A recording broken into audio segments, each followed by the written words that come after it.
It's late at night in a Canadian city, and Antoine suddenly wakes up to alert his family of an emergency. He rushes to wake his daughter up too and makes sure she remembers to follow all the steps he's taught her, but they realize she's forgotten her turtle and she has to go back to grab it. The mother is already waiting in the garage with their emergency bags, and when everyone is ready, they leave in the car, being careful to make as little noise as possible. The family drives through the city, and when they finally make it to the bridge that would take them out of the island, Antoine checks his chronometer to confirm they made a good time.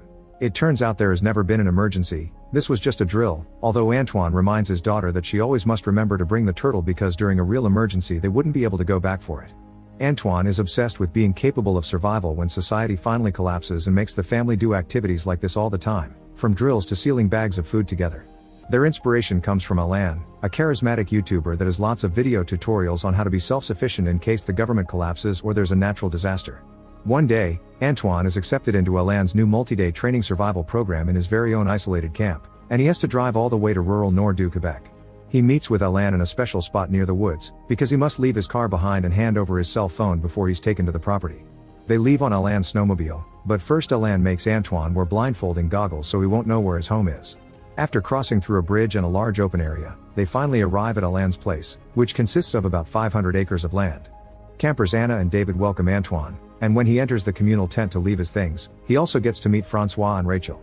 Alain reminds them of the rules, which are hung on the wall, and that curfew is at 10:30 p.m. Moments later, Alain brings Sébastien, the last camper, so they can finally get the training started.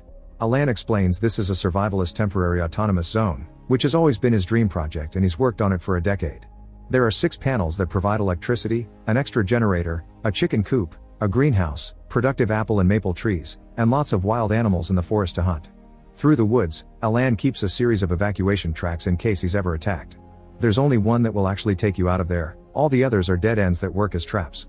At the very end of the correct track, there's a container with the bare necessities, so if he's ever under attack he can defend himself and reclaim his land. However, Alain never shows them the right path and asks the campers not to enter the woods without him because they're dangerous. When night falls and everyone goes to bed, the group discusses their experience with survival and their reasons to be here, like their distrust of the government and the slow destruction of the planet. Most of them admit this is their first time doing any kind of training.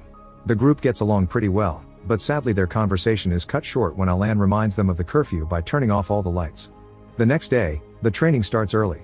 Alain makes the campers run with heavy bags and weapons, teaches them about growing their own vegetables, and shows them how to chop and store wood.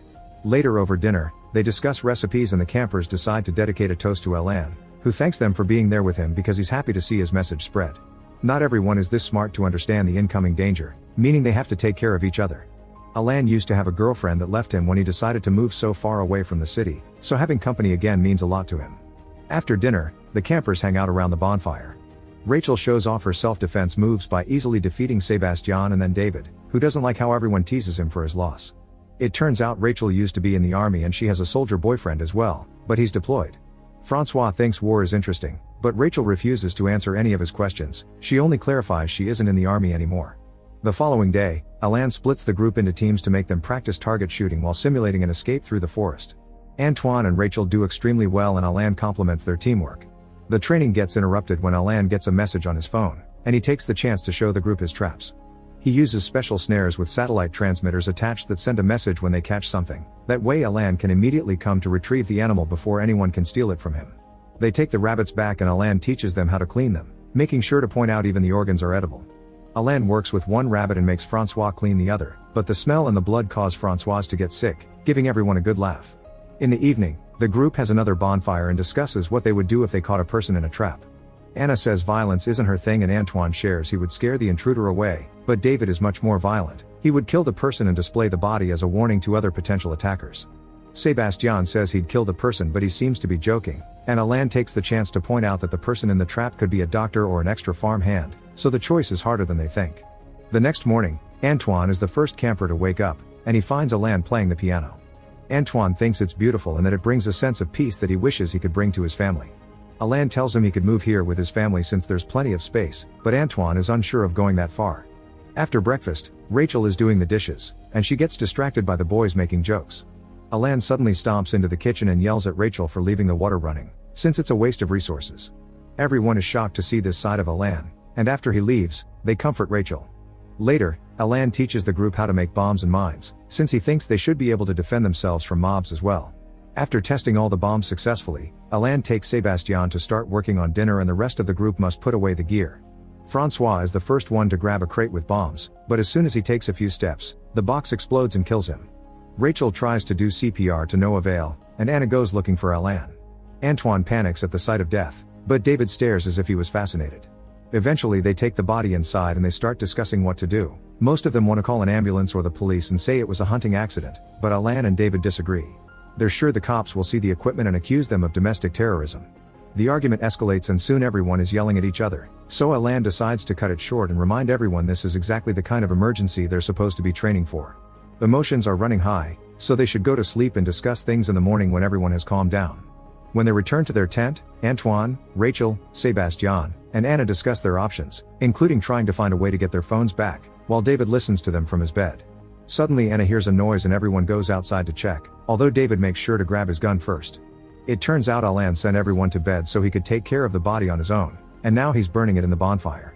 Anna is aghast and tries to push Alain as she insults him, causing Alain to punch her to get her off him.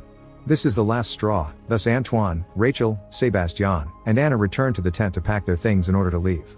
David stays loyal to Alain and has his back while Alain tries to convince everyone to stay. The group doesn't care about his excuses and tries to leave anyway, prompting David to take out his gun and tell Alain the others were making plans against him earlier. Rachel points out that direct shooting won't be an accident anymore and David puts down his gun, allowing them to leave. The group gets out of the tent and David follows them just to yell at them for ruining everything. Alain shows up as well and shocks everyone by shooting Anna in the leg, scaring Antoine, Rachel, and Sébastien into running away. David wants to follow them, but Alain asks him to help him move Anna into the house. Anna can't stop yelling in pain, but Alain ignores her and ties her to the table before tourniqueting her wound. Meanwhile in the forest, the trio keeps on running in the dark and they don't see Alain's snares, so Sébastien accidentally falls into one and dies. This sends a message to Alain, revealing their location. Now he and David can go looking for them. Rachel also realizes this and drags Antoine off the trail, which slows down their escape. When Alain and David arrive and find Sébastien's body, they also notice the footprints Rachel and Alain are leaving on the snow. Moments later, Rachel and Alain find another trail that takes them to Alain's emergency storage. Combining their strength allows them to break the lock and get inside, where they find plenty of weapons, supplies, and even a GPS that can guide them out of there. At that moment, they hear the snowmobile arrive, so they hurry to hide among the trees. While Alain and David look for them, Rachel considers shooting them, but Alain doesn't let her because it'd cross a line. Alain discovers they took weapons from the storage, and David points out they'll need to defend themselves as well, making Alain unsure because he doesn't want any more death on his property. However, when David mentions that if Antoine and Rachel escape, Alain will have to say goodbye to his dream, Alain starts to see his point. Once the men leave to search somewhere else, Antoine and Rachel keep on moving, and by the time the sun raises they come across a frozen river. It's a huge open area that'll leave them exposed, so they'll have to be quick. Antoine goes first and Rachel follows with a weapon out to cover him, but unfortunately she steps on a thin spot of ice that breaks under her. Rachel falls into the freezing water, which takes away her weapon and pushes her away from the hole. Desperate, Antoine begins pushing away the snow to follow her shadow and uses a knife to hit the ice until he manages to open a new hole through which he rescues Rachel. She may have only spent a few minutes underwater, but she's still about to freeze, so Antoine immediately puts her inside a sleeping bag and rubs her muscles to help her get warm. This doesn't seem to be enough, and Antoine ends up getting in the sleeping bag too in order to share body warmth. When Rachel begins feeling better, she thanks Antoine and admits she's impressed by his lack of hesitation when he had to save her.